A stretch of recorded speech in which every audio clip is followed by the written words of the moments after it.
Hey guys, welcome back to another episode of Pretty Suited Podcast, where we discuss career, culture, and the commitment to being our best selves. I'm your host, Lauren A., and I'm happy to be here today because I have a special guest today. I told y'all that I was going to start bringing on some lovely, lovely professional millennial women that we can talk about, just have some girl chat. So I am honored to be here today by someone who I met not too long ago, actually. We happened to meet at a alumni event for our alma mater, and I was like, I got to have her on my podcast. Her personality, her passion, her drive for what she does. I just, had to, have her on so that we could talk about some things that, we need to really talk about as millennial women. So I am honored to be here by our lovely guest as well as realtor, Miss Chelsea Cloude. How are you today, Chelsea? I am so good, Lauren. Thank you so much for having me. I am honored to be here with you. So thank you so much for thinking of me. No problem. And it's pronounced Cloud, right? Chelsea Yep, Cloud. cloud in the sky. Yes. Okay, yeah, I just wanted to make sure. You That's got it pretty right. cool. That's pretty cool. So yes, thank you for being here. As I said before that, I just wanted to have a conversation about, we're all in 2023. We understand what's going on in the climate, our goals, our dreams, our ambitions, as millennial professionals, as well as just Black women. So we're just wanting to shed some light on some things today. You as a professional, the things that you're doing in real estate. I want to get started just having you introduce yourself and tell, the audience what it is that you do and who you are. All right, cool deal. So I'm Chelsea Cloud, like Lauren said. I am an Atlanta native, born and raised, second generation Atlantan. I love this city. This city has treated me and my family well. And in real estate, what I look to do is assist people of all colors, creeds, and everything with buying and selling and making savvy real estate investments by using my skills and my knowledge to help you not only save time, but to also help you save money. So that is my goal as a realtor. I really enjoy the opportunity to work with all of my clients. I love talking about real estate, and it is something that just naturally fell upon me. And I think anyone working with me definitely sees my passion come through each and every time. So it's a little bit Yeah, about me. absolutely. That's how I felt when I first met you. I was like, this girl loves what she does. I This, do. I was like, because with real estate being such a hot topic, right? I think during COVID, everybody got the real estate bug and they were like, this is a great passive income. There's so many opportunities doing it, whether it was wholesale versus real estate, realtors versus commercial, all that stuff. So, everybody kind of got their foot into the pot. So, what was it? Did you get into real estate prior to COVID or was it during or after? So I kind of have a unique story in my introduction to real estate. So I Mm-hmm. actually started off in commercial property management, overseeing Mm-hmm. office spaces. And a good friend of mine was already selling real estate. And I bought my house years ago and just learned a lot because even my home buying process was really unique, or Okay. so she was just like, just get your license, just get your license. So one day during COVID, I sat up and I made two big goals for 2022. I said, I'm going to go get my residential license and I'm going to move out of my house and turn it into an Airbnb. And I did both in the same Mm. year. I did both in the same year. Those are some really good goals. I know. My mom was like, girl, but Yeah, but hey, I that's did it. great. Mhm. That's so great. I feel like a lot of people had that itch to do something like that. So the fact that you went ahead and made those goals, you set those standards, and you were just like you went for them. So that's Absolutely. awesome. Absolutely. Speaking of just setting goals and things like that, we've all been sold the American dream of just buying a home, getting the white picket fence with the dog and everything like that, right? So Mhm. how has that shaped that narrative, formed today in 2023? Is that still the same dream that you see, or is it people kind of just using it more so for income? I can't really speak to what everyone else is doing. What Mm-hmm. I can speak to are the clients that I advise and how Mm-hmm. I advise, right? The number one thing you're going to do, you're a nurse, right? So if someone comes in with an issue, you do something similar to like a triage, right? Right. Because a family may need a home, a yard, something for kids, Mm-hmm. maybe even in-laws, possibly, a guest suite on the main level, something like that. But a millennial, right, or working, someone who they may say, man, I want a townhome in the city and, I want a 2-car garage so I can lease my fancy car. I mean, the gimmick goes. I've had clients say, look, I want land. I want to get a Mm-hmm. house with some land because I want to start gardening and I want to start growing my own food. So the gimmick goes with, what the trends are and people need. And I don't really think that chasing the trends is really gonna, I don't think that's best. I think it's really chasing the goal of your client. So for me, what I advise most people is make the savvy investment, and that's going to look different for all those 3 types of scenarios that I talked about. So if someone's looking for land, they may say, hey, in 5 years, I want to sell this maybe to a developer and make a lot of money. Cool. That's what we're doing, you Right. know. And for the millennial, for the single person, they may say, I want to be able to rent this out when I decide to get married, or when I sell, I want to be able to make a good amount of money off of it. Great. So let's find something in an area that's growing and, getting popular, and let's do that. So it's more of helping them navigate and find what they want. That's where I really find my joy. And I think that's such an important role of the realtor, is to not only just, confirm and get the sale, but to really understand what the client wants and be able to execute that. Because honestly, if you have a good experience with somebody who really has your needs, in mind, you're willing to go back to them, or, Absolutely. word of mouth, refer them to somebody else that, think could use their services. So I think that that's really good that you take that into consideration. Like you mentioned, millennial or somebody wanting a property or somebody wanting something for land. Do you see a change or a shift even in the past couple of years, whether through generation, the older generation versus young generation, or just a shift in anything? Absolutely. I think more millennials and more people our age, right? Because we're talking about ourselves. I Mm-hmm. think more people our age really want land. They really Mm-hmm. see themselves growing their own gardens, having their own food, Yeah. even sometimes having their own livestock. I got a client, he thought he was going to breed dogs. He now has chicken and pigs. No kidding. No kidding. And Look, I'm not mad. I'm not mad at no, that. I'm not. I'm not. And like I was telling you, I listened to the conversation of the nurse practitioner you had on there. She was talking about food supply and how we need to go back to the basics. I think a lot of people are really trending that way. Mm-hmm. Um, but then you also have people who truly enjoy being an urbanite. And Yeah. that's cool too. You know what I mean? I think the coolest thing about real estate that I want more of us to talk about is how transitional it can be.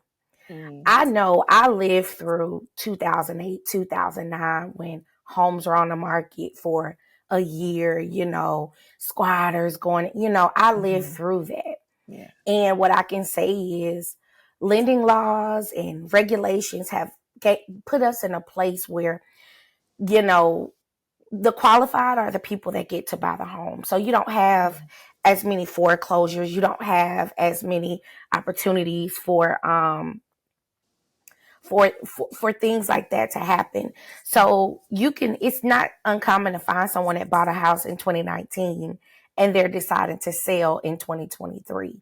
So I think Mm-hmm. it's really important for people to, just remember that when they're buying real estate. Like, you're not stuck with this forever. You can Mm-hmm. sell it, you can lease it, you got options. So yeah. No, that's a fantastic point, because it allows you to, And that's also a great thing about living in a city like Atlanta.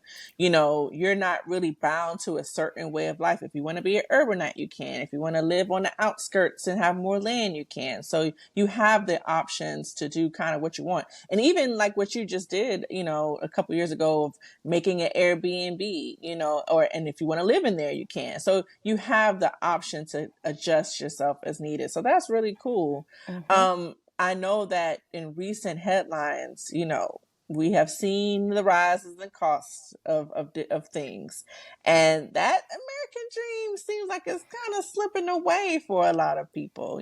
With organizations buying up a lot of space and things like that. What do you say as a professional to the person who's doubtful about that? Oh, really good question. What I say, I'm gonna make it personal first, and then I want to give a true That's fine. business answer. So, I purchased my first home from an investor. The investor, obviously, don't know the person, anything like that. But I purchased my first home from an investor. This person bought this property with the intent of strictly renting it out. And I want to say, if I'm looking at tax workers, they probably owned this house for about 5 years. They probably, had 3 to 4 tenants. And Mm-hmm. then once they made enough money off of it, they decided to sell it to me. Lucky me, I was able to get a home at a great deal from an investor. Yeah. Now, what I'll say for the rising cost of home prices and everything like that, buy what you can afford, and where Mm-hmm. necessary, adjust your expectations. Unfortunately, I think that a lot of people were able to get homes that weren't necessarily starter homes, in the late 2000s or whatever, when the market really started to trend back up. And now we're at a place where those homes cost a different amount of money now. They Right. cost more now. And so I think it's not the dream slipping away as much as adjusting our expectations and buying what we can afford. Mm-hmm. Because here's what we know. um, Gary Keller, who is the CEO of Keller Williams, the brokerage that I work for, he says that home prices are going to typically increase about 4%. You're going to see about 4% equity each year. In a Mm-hmm. well insulated market like Atlanta, you could see more, right? Mm-hmm. So if we know that we have an asset that is, adding on equity each year, then buying anything is really a good idea. Buying it, but especially buying what you can afford. Yeah, that makes total sense. I think because you're absolutely right. We look at the homes that you're like, oh, that same home was maybe $100,000 back in 2010, and it's $550,000 now. But that home that you're talking about had 6 bedrooms and 4.5 bath, and that you said that's not a starter home. That's Mm-hmm. like a mansion almost. So you're Mm-hmm. just like, you're Mm-hmm. expecting that same thing for the same price instead Mm-hmm. of saying, okay, so that same price that I'm looking at or looking for to spend, maybe I need to settle more for a 3 bedroom or a 2 bath and, have a little bit more of a yard or something like that. So adjusting the expectations, man, it's hard to do, because you don't really want to. But Right. in reality, that's probably what you need to do. So that way you could still execute your goal of purchasing a home, but not be so doubtful and sad about Mm-hmm. not getting what you think or what you thought. So that makes total sense. And Lauren, and to your point, the inverse of that is that person that bought that home for $400,000 and is now about to sell it for $600,000. Mm-hmm. That is $200,000 that they have required just in equity, right? Just in paying their bills on time and selling said property. And there aren't many other investments where you can turn that amount of profit in that short amount of time. So that is where the real win is. Not to Mm-hmm. mention the tax benefits of home ownership. Those are huge. When you're Mm-hmm. paying rent, you're paying 100% interest. There Yeah. is no get anything back. If you're renting, there are no tax benefits to renting. But when you are a homeowner, especially if it's your primary residence, you can do Mm-hmm. a homestead exemption on your taxes to save money. And on top of that, you can also borrow against that equity to now buy you investment properties to truly begin you a diversified wealth portfolio. And those are some of the things that I talk to my clients about too. Yeah, it's endless possibilities with that. And I think, in the climate that we're in today, like you feel like you can't own anything outright, right? It's down to Microsoft Word. You need a subscription Isn't that for, something? you can't even just buy the CD. Remember you used to buy the CD in the store and just be Yes. able to use that, or a Yes. product key or something. You can't even do You have to subscribe per month for everything. So Ain't that it something? seems like we're kind of going into that way. And but when you're talking about home ownership and even like a will, or not a will, a home ownership, or like a whole life insurance, something like that, where you Mhm. can use those products to buy and purchase other products. Those are the type of Exactly. things we really need to be having in our possession, because we need our money to make money for us. Mhm. That's just that's how you're able to kind of break the generational curses and climb up in your compensation per year and things like Absolutely. that. And So, you mentioned wills, right? You mhm, can also use that as a way to now pass down that property generationally, right? When mhm, you've protected that property and you've insulated, you've worked with an attorney, you have done, you now can leave that property behind to your heirs or leave it behind to your siblings. You now mhm, have started something that people long before us have been doing for generations on top of mhm, generations.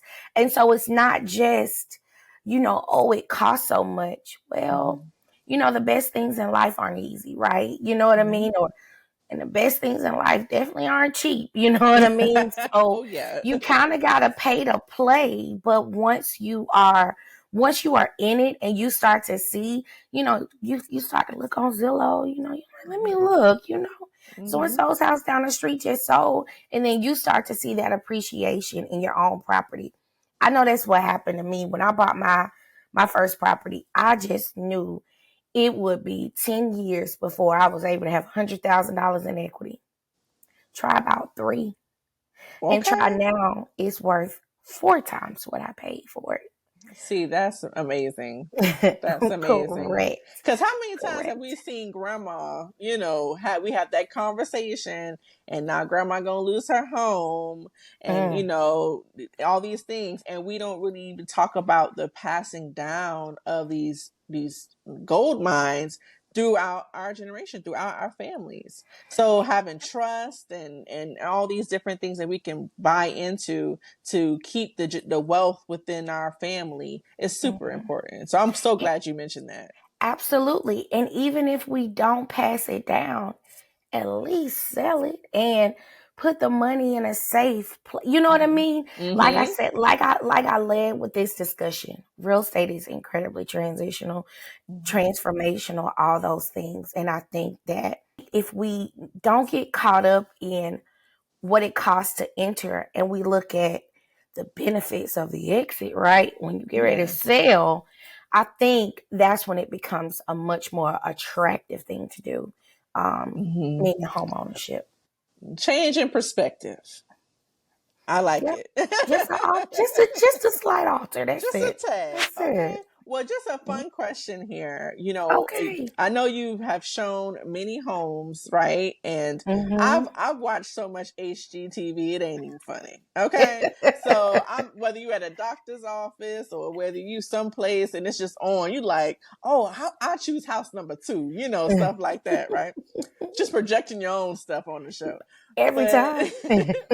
but as you're doing your showings and things, what would you say is the room or the thing that usually I'm gonna close this deal with this? What do you see? Oh, good question.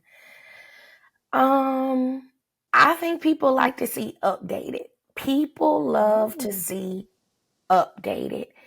You know, you've been in some of like the newer apartments where you've Mm-hmm. got the white cabinets, matte black handles. People Mm-hmm. like to see that. People like to Okay. see that. And that is across the board with everyone. People love to see updated, refreshed. Another Mm-hmm. thing is something you can't even see: smells. Smells are a big deal. So you probably light a little candle in the living room before they get there so they can get the If ambiance you of have to, home. if you have to, Yeah. but you know, you should encourage your sellers to be cognizant of that because Yeah. I mean, while a lot of people love animals, there's still a lot of people that don't. You know what I mean? Or at least people that love them and they might not necessarily want to smell it in their home. So, I know I don't want to smell that when a new home I'm trying to buy it. I'm like, how am I get right, this smell out of here? right. Or when you're touring with someone and you smell last night's dinner, like spaghetti is great. Mm. But if I'm looking at purchasing this home, I Yeah, don't no know if fried that's what I want to fish. smell.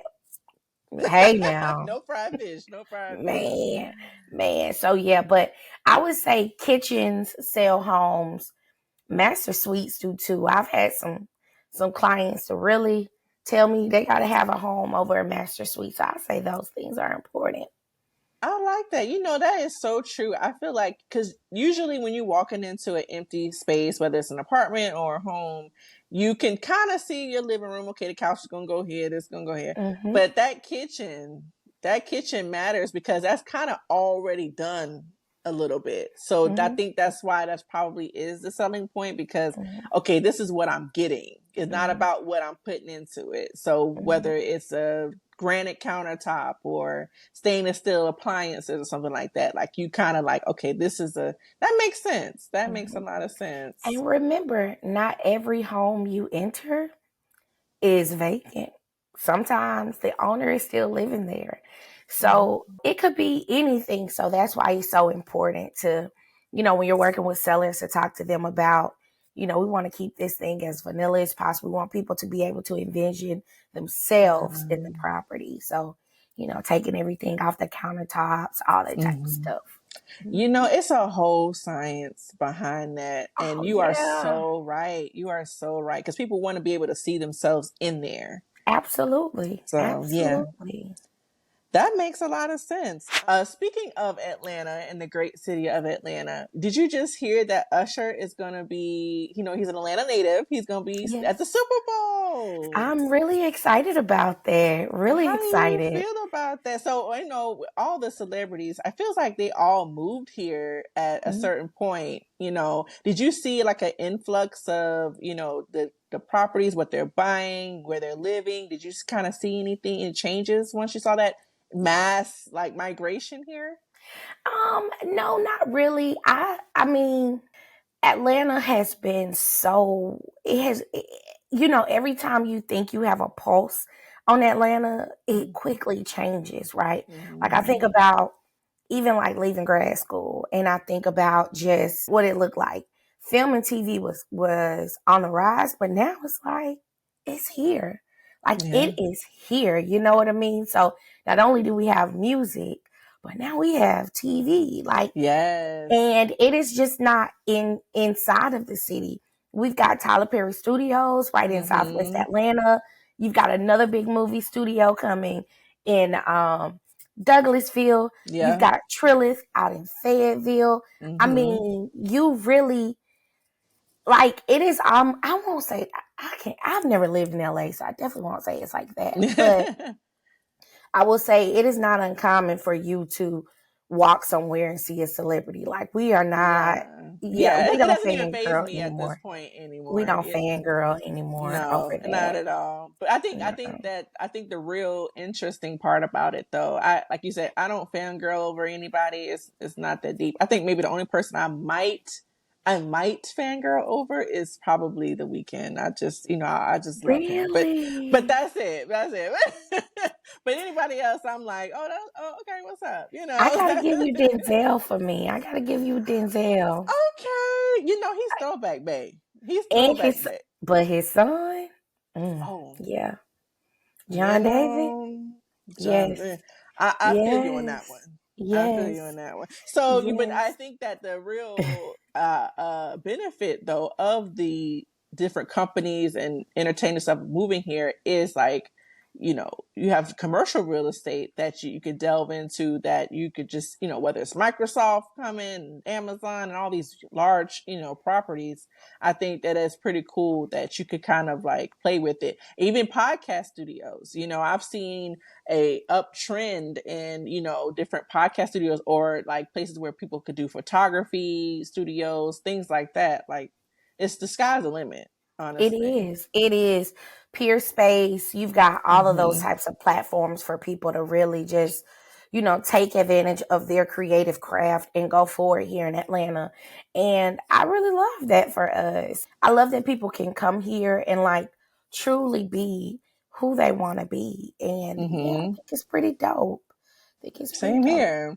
Mhm. So we talked about HGTV real quick. Those are the kind of shows we usually think about when we think about real estate, or even just interior design, like how you want your home to be, getting ideas and stuff. But now real estate we're seeing is trending more into a reality TV space, where you have shows like Selling OC and Selling Tampa and stuff like that, where I think the interest is starting to become more popular amongst young people. So how do you Mhm. feel about shows like that? Do you like them? Do you think that they're realistic? How do you feel?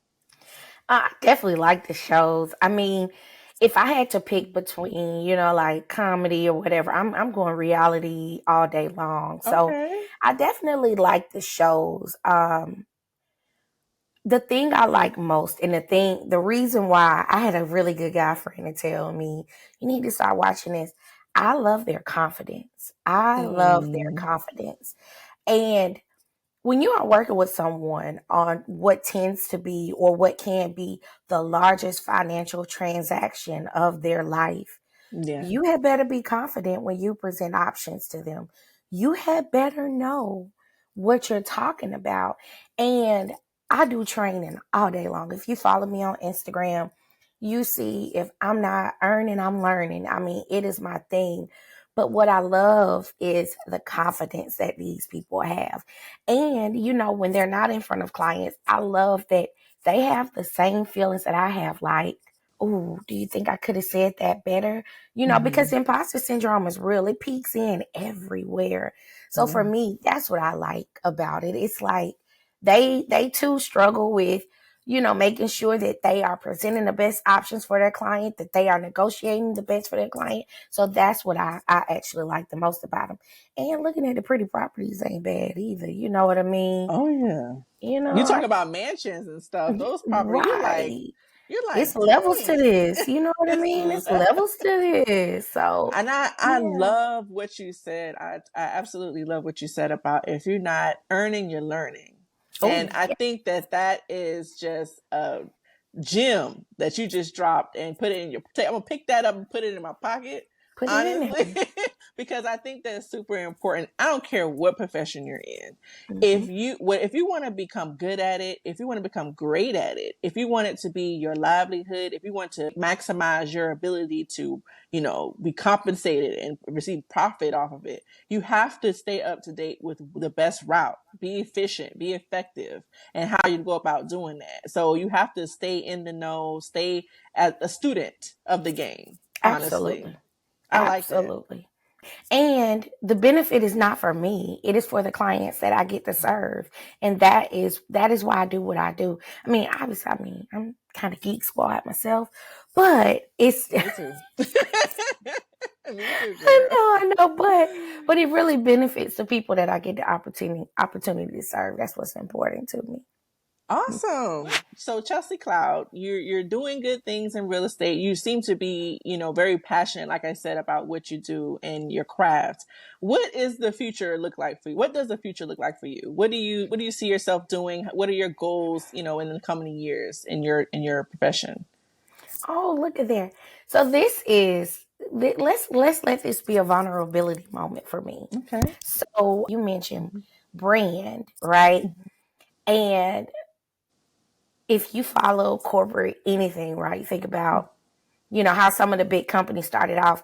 Who you think you're going to start off to be is maybe not, like that's not necessarily what you grow and what you figure out and what you hone in on. So what Mm-hmm. it looks like for me moving forward is I am really focused on making sure that I am working with people who want to work with me. When you are an entrepreneur, you want to service everybody, and the truth of the matter is everyone may not be your client. So what I'm working on is fine tuning the brand that I want to present to people so that they'll be attracted to me. Do I want to help everyone? Yes, but I may not be best suited for everyone. So I think that finding the right people for me is what I'm looking forward to doing in 2024, because I think it makes the experience for both of us that much more robust and memorable and all of those things. So that's where I, Chelsea's headed to. That sounds great. I think that that is a very, important note for you to have, for you to do the self-awareness enough to know, like, hey, this is what I want. This is how I see myself, and this is how I can go about doing it. And I think that that's a great point that you make about, because real estate in itself it can be very saturated. So you Mm, kind of have to, you feel like you just have to just stand out, and you just have to, catch what you can. But that's not really, long mm, term. You can't do that mm-mm. long term. You have to No. be able to establish yourself as something that you could be proud of, and people will come towards that. Mm-hmm. And maybe you don't stand out. Maybe you stand firm in what you know. You stand firm in your integrity. You Mm-hmm. stand firm in the fact that I'm a lifetime learner of this business. And those people who admire those things about me that I want to grow in myself will be attracted to me. And that is Mm-hmm. really where I'm headed to in my business. Now, don't get me wrong. I'm going to market and I want to meet people Yeah. and all of that. But I want to work with people who are serious, who really, really want me to add value to their real estate experience and save them time and help them make some money, because I'm good at that Hey. too. Okay, now she said I'm good at that too. So we're going to get into our watch list of the week. Yes. So, as you know, this section of Watches of the Week, this segment actually is just basically about, what are you watching, whether it's a TV show or a movie that, you're into right now, whether it's the past week or just something that you've done recently. Me personally, I keep telling you guys, I'm a to be queen, right? And this week, I got a chance to watch this new movie that just came out. And now, what drew me to this initially was when I saw the main character. His name is Richard Richard, or Richard Richard, or something like that. We all know this man from Cousin Skeeter. And he remember Cousin Skeeter, that TV No, show from the 90s? Come on no, now. Okay, no. Chelsea, I'm gonna have to revoke something from you now, because Cousin Skeeter was legit a 90s baby TV show. But anyway, so this particular actor, I know him. He's usually in pretty good. So he was also in 101. But anyway, Oh, okay, so I know one on he was one. Okay. Brianna's boyfriend in 101. Oh, yes. Yeah. Okay. Oh, Okay. okay. So Okay. you got it back. All I'm right. I'm back. gonna give it I'm back to back. you. I'm back. So yeah. So I was like, okay, he in this Tubi movie, so I'll check it out. So they also have is him, and they also have Megan Good's sister, Maya Good. She's been in a couple of shows back in the day. Basically, the movie is called Vicious Affair. And it also stars Black China, which, I'm already kind of going into it a little skeptical because I've never seen her act. She's doing a whole rebrand now and trying to clean up her image. So I was like, okay, well, I'll check it out. And so I was pleasantly surprised, honestly. And I hate to say this, it's just shocking me saying this, but Black China was the best actor in the movie. I love it. I love it. I I love was it. like, look at this. Good for her. I mean, maybe because the character is kind of like who she is Mhm. anyway. But Cool. anyway, the basically the story is about this woman who happens to have a perfect life with her husband, and she invites her best friend to live in the house with them because her best friend's going through something. And we all know this story. We've seen it 11 times about the best friend now falling in love with the husband, and then now she's crazy and all that. So I mean, we know the story. We know how it's going to end, but you just can't not watch it. And so I enjoyed it actually. It was a little cute watch. It's called Vicious Affair on Tubi. Although you know the story, still check it out. Support Black actors, and it's pretty cute. It's cute. It's something that you could watch if you done cleaning or eating dinner or something like that. You just want to Gotcha. throw it on with your little boo or something. Gotcha. Gotcha. So what Gotcha. about Gotcha. you? What have you been watching Okay. anything? Yes. So, fun fact about Chelsea. Some of my favorite things to watch are, reminder, I'm Geek Squad.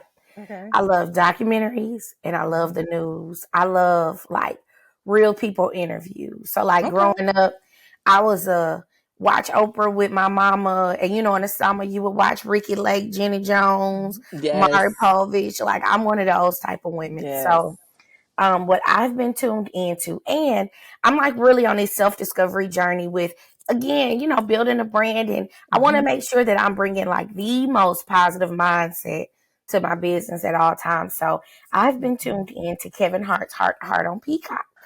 I checked out a couple of episodes of that. It's really good. Specifically, I loved his Don Cheadle's was hilarious, of course. I didn't see But that in one. this new season, he interviewed Jay-Z and Issa Rae.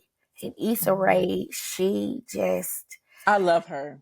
She is my muse of everything. I love me some Issa Rae.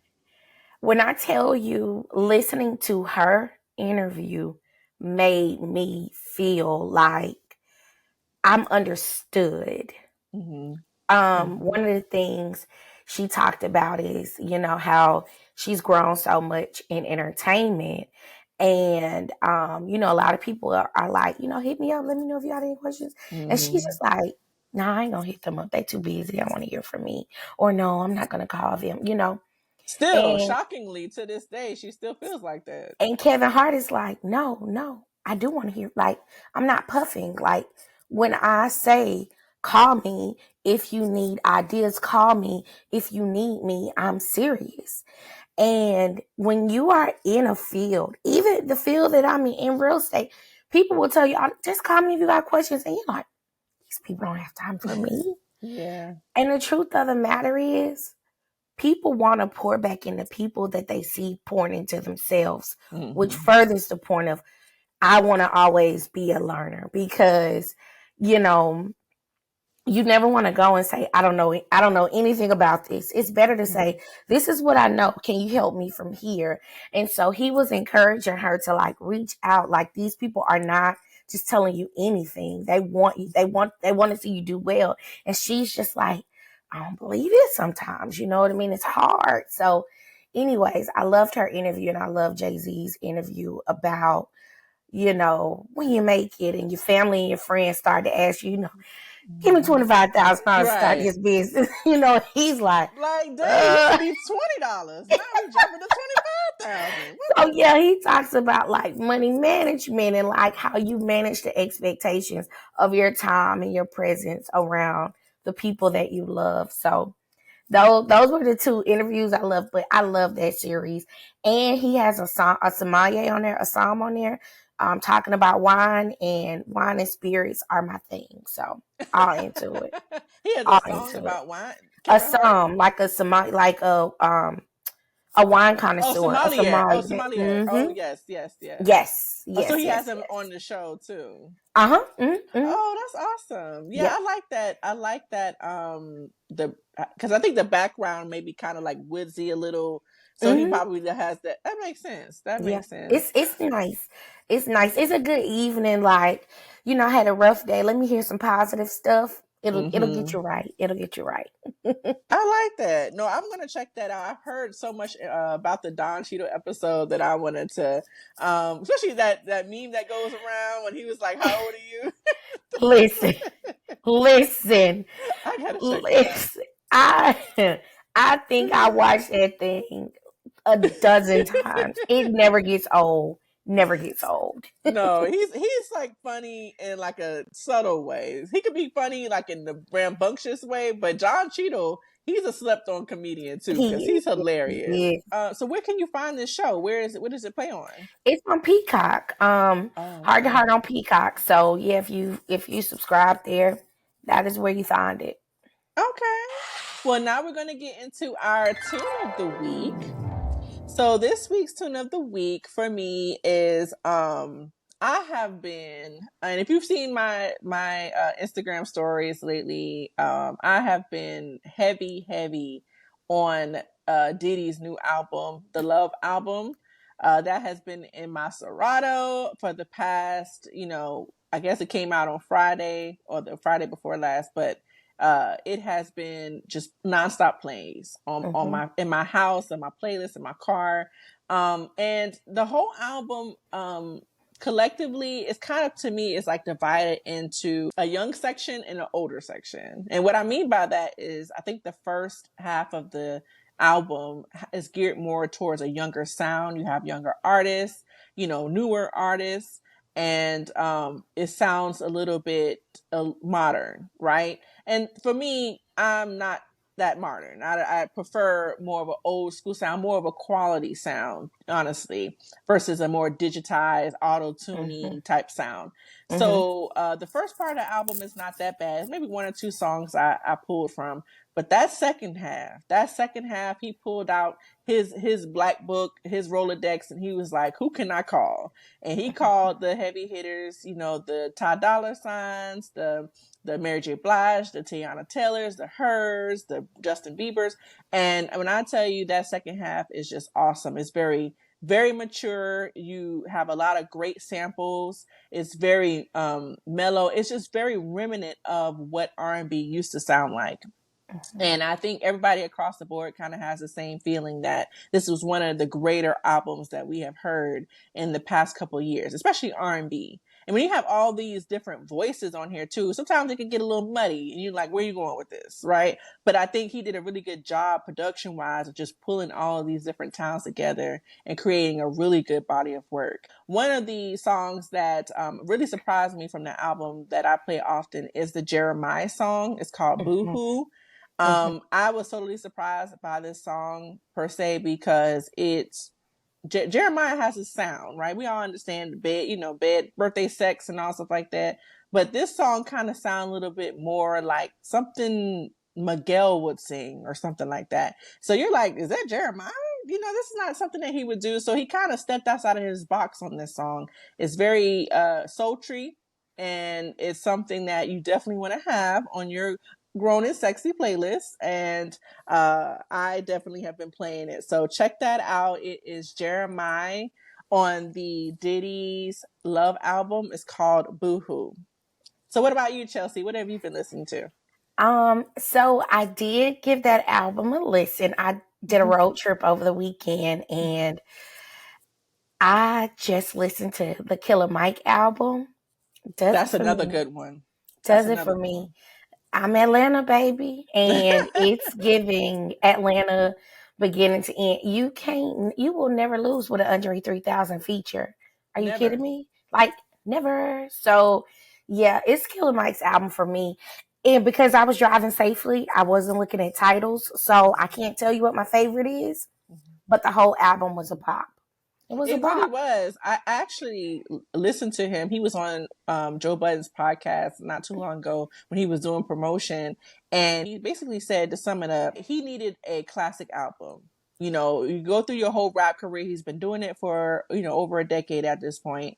And every artist kind of wants that one album that people are like, that was a classic. And he Mm-hmm. said that for him, this is it. And I couldn't agree more, for him being a lyricist and him actually telling a story and the production of it. It was really, really good.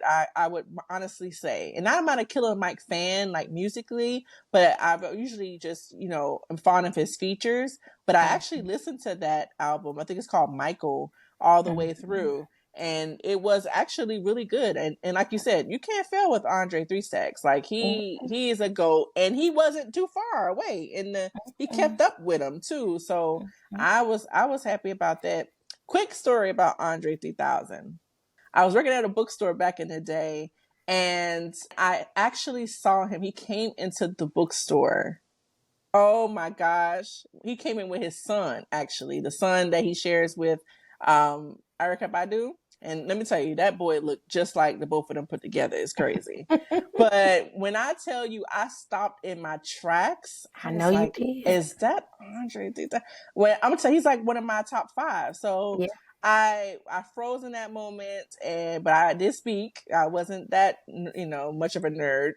I did speak, and I would never forget that because he looks just like he does on TV, and he was very kind, very courteous, and you could tell he was teaching his son to be that way too. So I love that. I love shout out to that. Andre Three I Stacks. love that. I love Mm-hmm. that. Yes. Yeah, Yeah. now back. I might fangirl over Andre Three Stacks too.